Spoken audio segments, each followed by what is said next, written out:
Picking the right database for your application is not easy. It heavily depends on your use case and the optimizations that each database provides. But stay with me as I share the different database options available within AWS, their use cases, and optimizations. AWS has a comprehensive set of purpose-built databases, which can be daunting at first. The trick is separating them into three main groups: relational databases, non-relational databases, and in-memory databases. Let's understand each one of them. Relational databases store data with predefined schemas and the relationships between them.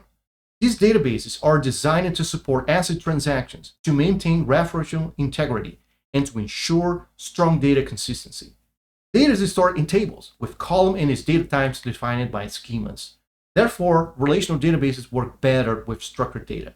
Its data access pattern is usually implemented using SQL.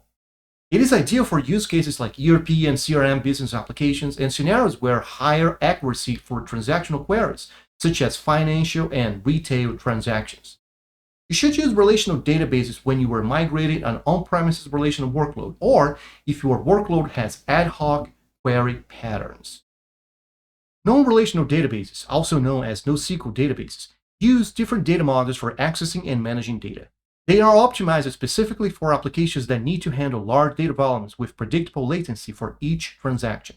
This is achieved by relaxing some of the data consistency restrictions available in other databases. This is why developers using NoSQL databases often have to deal with the cap theorem, where only two choices can be chosen out of consistency, availability, and partition tolerance. Data is stored in a non-tabular form, loosely dependent on schemas, using internal data structures optimized for a particular workload. Data access patterns heavily depend on these data structures. It is ideal for use cases like high-traffic web applications, e-commerce systems, content management, fraud detection, social networking, IoT, and search-centric applications.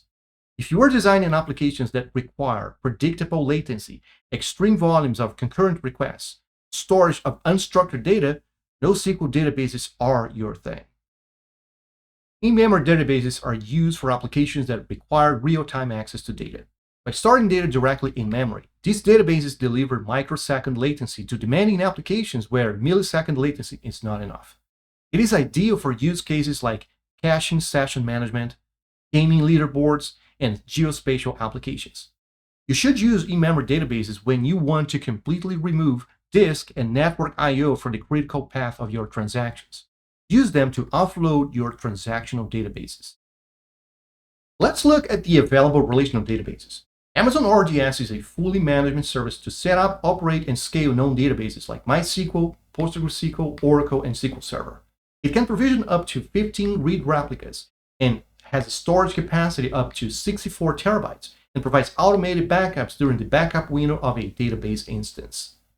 Amazon Aurora is another option, but only for MySQL and PostgreSQL. The main difference from Amazon RDS is the support for global databases with replication in multiple regions, up to 128 terabytes of storage and over 80,000 IOPS. It also provides continuous and incremental backup so you can quickly restore data at any point. Amazon Redshift is a data warehouse that provides all-up capabilities for petabytes of data, provides integration with existing BI tools, and supports MPP or massively parallel processing. Now let's take a look into the NoSQL databases. Each one is optimized for a specific data model. Amazon DynamoDB, for instance, is a key-value database. It uses hashing and B-tree structures to manage data. Upon entry, data is first distributed into different partitions by hashing on the partition key. Each partition can store up to 10 gigabytes of data. This design provides predictable read and write throughput that scales horizontally. DynamoDB supports global tables over different regions and provides 5 nines of availability. Amazon DocumentDB provides support for semi-structured data, so schemas may or may not be required. Data is written in JSON format and its APIs are compatible with MongoDB. DocumentDB provides up to 128 terabytes of storage.